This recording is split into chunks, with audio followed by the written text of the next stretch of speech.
اس سے لقمہ نہیں چھینتا، جس سے ناراض ہوتا ہے اس سے عبادت کی توفیق چھین لیتا ہے۔ اللہ اکبر۔ اللہ نے آج ہم لوگوں کو عذاب میں مبتلا کر رکھا ہے۔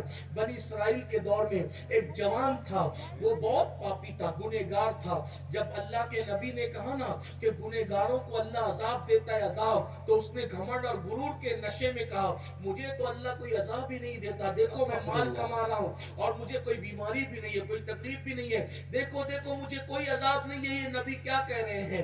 تو اللہ کے پیغمبر نے اس کی مولا یہ تو میرا مذاق اڑا رہا ہے اور کہتا ہے مجھے اللہ نے کوئی عذاب نہیں دیا۔ اللہ نے فرمایا اس سے پوچھو جا کر کیا کبھی اس کو اللہ کے خوف سے رونا آیا ہے؟ کیا کبھی اس کو اللہ کی محبت میں رونا آیا ہے؟ جب اس سے پوچھا گیا اس نے کہا نہیں میں تو کبھی نہیں رویا اللہ کے لیے۔ تو اس پیغمبر نے کہا اس سے بڑا اللہ کا عذاب کیا ہو سکتا ہے کہ اللہ نے تیرے دل کو سخت کر دیا، اللہ نے تیرے دل میں سختی پیدا کر دی۔ اپنے آپ میں ڈوب کر کے سوچو، 500 کی نوٹ گمنے پہ رونے والوں، بکری کا بچہ گمنے پہ رونے والوں، دوستوں کی جدائی میں رونے والوں، ہیرو ہیروئن کی جدائی کے مناظر فلم میں دیکھ کر رونے والوں، غزلیں سن کر رونے والوں اور سیریل دیکھ کے رونے والوں، اللہ کے لیے رونا نصیب نہیں، اس سے بڑا عذاب کیا ہوگا؟ یاد رکھنا تلواروں کا عذاب بڑا نہیں ہے، دلوں کی سختیوں کا عذاب بڑا ہے۔ اس لیے کہ تلواروں سے کاٹ دیے جاؤ تو شہید ہو جاؤ، لیکن دل سخت ہو جائے تو جہنم کے ایندھن بن جاؤ۔ اللہ کی سے ڈرو، اللہ کی بارگاہ میں گڑ گڑاؤ، کہیں اللہ نہ کرے رشتہ اتنا کمزور ہو چکا اللہ سے اور ایمان سے کہ کہیں ٹوٹنے کے قریب نہ آ گیا ہو۔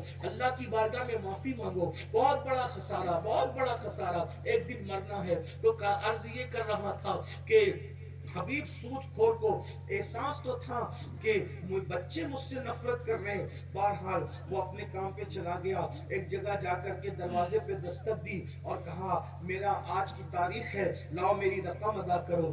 آواز آئی ایک عورت کی، حبیب تمہارا انتظام کرنے میرے شوہر گئے ہیں، گھر میں کچھ نہیں ہے، ہم بہت تکلیف میں بہت پریشان ہیں، ایک کام کرو ابھی چلے جاؤ حبیب، تمہارے گھر لا کے پہنچا دیں گے، آپ بھی کے انتظام کے لیے گئے ہیں۔